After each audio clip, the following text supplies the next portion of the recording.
Hello అండి అందరికీ. రీసెంట్‌గా ఒక వార్త అనేది చాలా పెద్ద ఎత్తున సంచలనంగా మారింది. ఆ వార్త ఏంటి అంటే, ప్రముఖ మత గురువు జకీర్ నాయక్. జకీర్ నాయక్ ఉన్నారు కదా! ఆయనకి ఎయిడ్స్ వచ్చింది.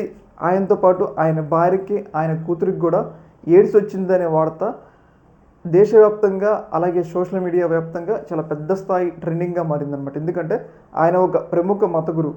ప్రముఖ మత గురువు ఇంట్లో వాళ్ళందరికీ కూడా ఎయిడ్స్ వచ్చింది అంటే అది ఒక రకమైన ప్రభావాన్ని చూపుతుంది.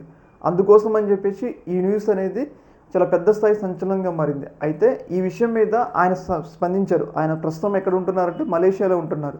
అయితే ఈ విషయం మీద ఆయన స్పందించారు. ఆయనకి ఎయిడ్స్ రాలేదు, ఇదంతా ఫేక్ న్యూస్ అన్నట్టుగా స్పందించడం జరిగింది. అయితే ఇక్కడ ఒక అభిప్రాయం ఏంటంటే, ఎవరైనా కానీ తనకి ఎయిడ్స్ వచ్చిందని చెప్పేసి చాలా బహిరంగంగా చెప్పుకోరు కాబట్టి ఆయనకి వచ్చినా కానీ రాలేదని చెప్పుకుంటుండు అనే ఒక అభిప్రాయం కూడా వ్యక్తమవుతుంది.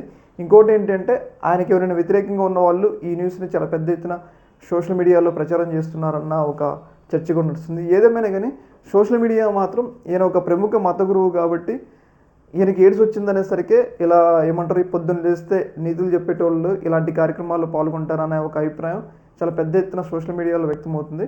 ఏదేమైనా కానీ ఈ వార్త అనేది ఒక సంచలనంగా మారిందనమాట. ఈ యొక్క అంశంలో మీ యొక్క అభిప్రాయాన్ని కామెంట్ సెక్షన్లో తెలియజేయండి. ఒక మినిట్.